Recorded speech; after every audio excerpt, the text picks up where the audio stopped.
Hi guys, this is INB.bio Nutra Talks, and today we're here with the ClickBank and Mychal here with us.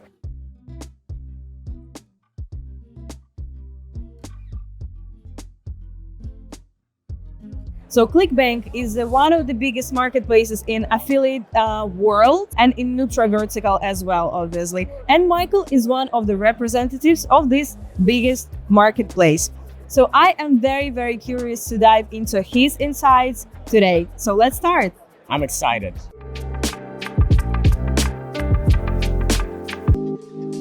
So my question is, what role ClickBank plays in Nutra these days? I would say it's in Nutra, we're going through, I would say, a transition of what's working and what's not. Because in the last year and a half, we have a lot of the GLP-1s coming out. And you have compound pharmacy, you have telehealth coming out. And so in the Nutra space, when you are working with supplements and you're working just not in that telehealth space, but in Nutra, the way that we see people targeting their end audience, targeting customers is changing now. It's not the same, quick fixes or anything. You're having to be a more holistic approach. You have generational change that we see going on. We see millennials becoming older and in their 40s. We see baby boomers aging out. We see Gen Xers in that same space that the baby boomers were in. So the way that we market to that is changing really rapidly right now. We're having that full rollover, so to speak. And so when that happens, we saw this 6 years ago when things kind of changed, where things started to move more to a higher ticket, a higher price of a Nutra product versus used to be very low ticket, or the free plus trial space was very popular at that time. So what we're seeing now is, half scary, half exciting. It's really exciting to see things that are changing, and there's gonna be new players, there's new opportunities, because whenever there's this much change, there's a ton of opportunity to make good money.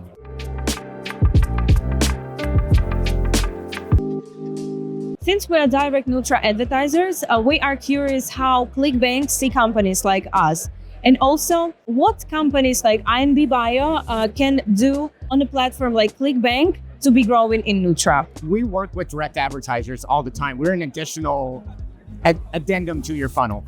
So you are working directly with affiliates, you're pulling them in, and the benefit of that is we can pay them more. We have a more direct relationship with them.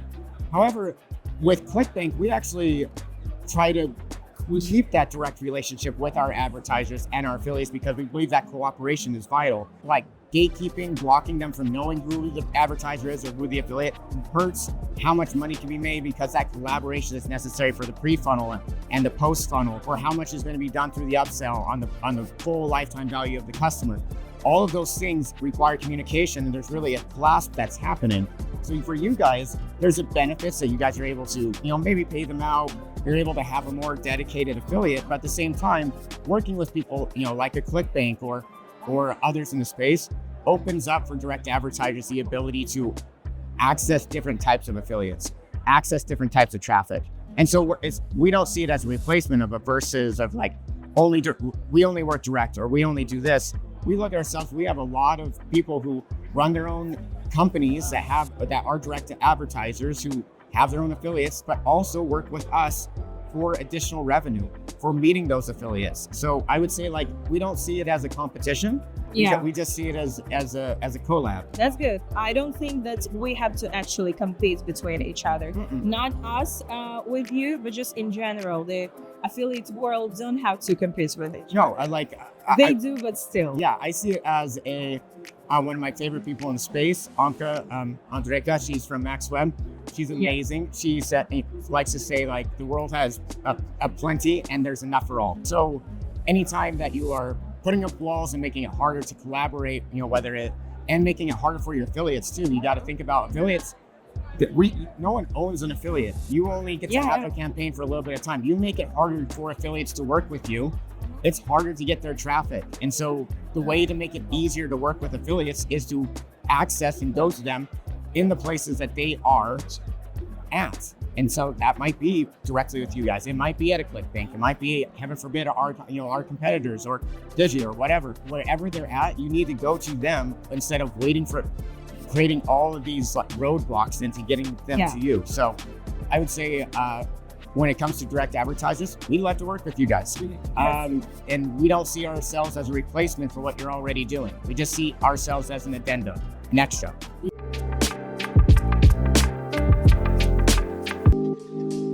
You see a lot of data behind top offers. So what are 2-3 things that make offers really scale?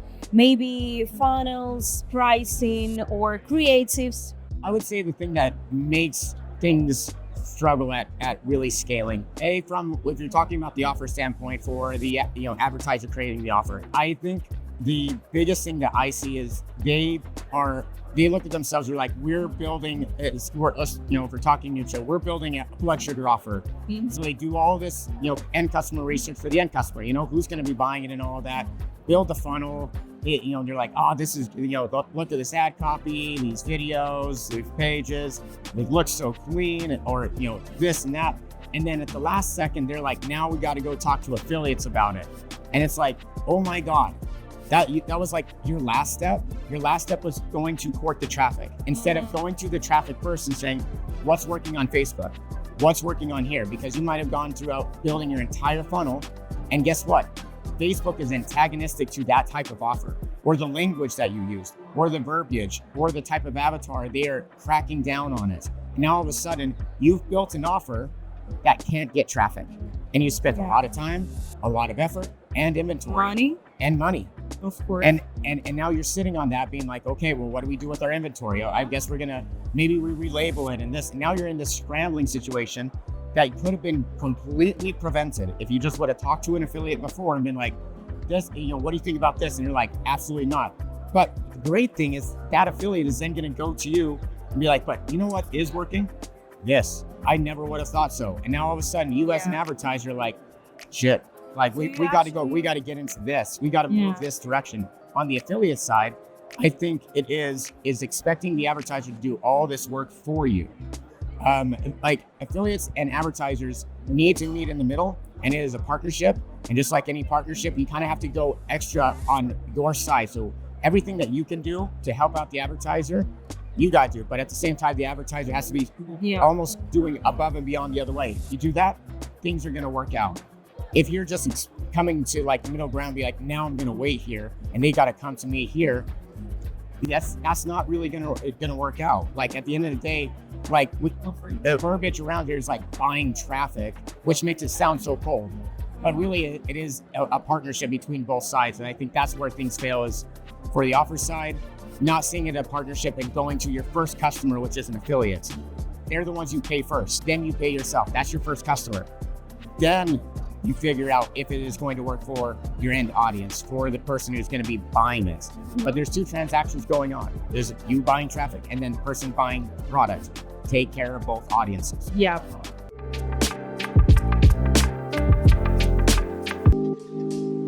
Advertisers, including us sometimes, underestimate or overcomplicate things. So in your opinion, what do advertisers overestimate and what do they make too complicated? A lot of times when working from the traffic side, we will have a really great offer. And in the back of our minds, we're like, this is a really good Facebook offer. We aren't thinking like, this is a great offer for all cold traffic. We're just like, this is a great Facebook offer. And for the most part, every one of these offers works really well on a traffic source, but usually only one, maybe two. And so I think advertisers assume that they're going to have this Swiss Army knife of this offer that's going to work really well on everything, but it's not. And if you have a Swiss Army knife, all you have is a crappy knife, crappy scissors, a crappy corkscrew, and a crappy toothpick. It's not something you put in your kitchen and you're like, this is everything. This, I'm just going to replace all my forks and knives with this. No. Like, so if you have an offer, you're building it for one traffic source in your head. And then what you don't want to do is then underestimate how much traffic you can get with that one traffic source. So they'll be like, but there's all this traffic to be had and I want to be able to get the email. I want to get native. I want to get TikTok on it. You can just start with a different product and capture that, because you're going to put more work into trying to get this offer to be all things to all people. If you're all things to all people, you're nothing. So make that offer one thing for a specific set of traffic, hone that in, scale it there, and then restart the process all over again with another offer that's built for that traffic, especially because in this environment where all of our end customers are everywhere and they're all nowhere. So it is, you have to build and be more niche when it comes to who you're tailoring to and where you're finding.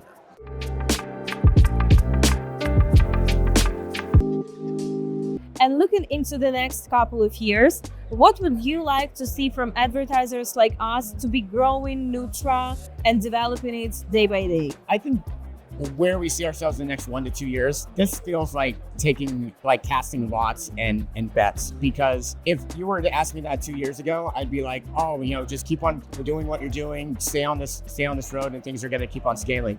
Now, things are moving and changing so fast when it comes with AI and all that. I think what I would love to see from advertisers in the Nutra space is more ways in which to graft for affiliates to graft into an offer. And that's going to open up way more affiliates. Because if you think about it, there was this offer we had that was like this pink Himalayan salt trick. And so everyone's like, what's the pink Himalayan salt trick? What's the pink Himalayan salt trick? And then it was everywhere. Well, that's only one way you can graft into an offer.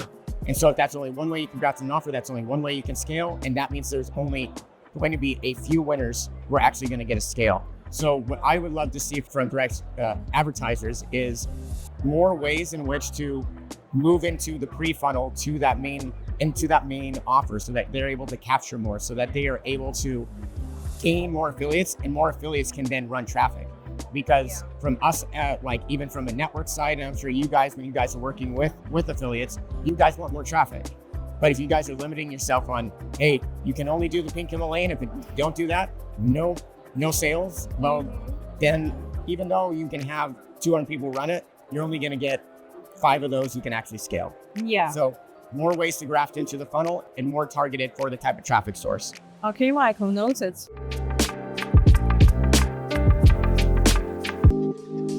And one more thing I wanted to ask you, tell us one good thing that happened to you today. I woke up. This is good. Yeah, that's very good. It was dicey there for a moment. No, I think the one thing that I think is really good that's happened to me, whether it's today or this conference, is with AI changing so much, with there being, with things, shocks in the economy and all that, it's so good to be out at these types of events and really hearing what's going on in every part of it. So you're able to know, is this just our place? Is this us? Is this what is really happening out there, and getting a good feel for what is going on, and being able to be around amazing people, smart, amazing people who have years and years of marketing experience in this. So that's the amazing thing that's happened to me today and yesterday. That's great. Thank you.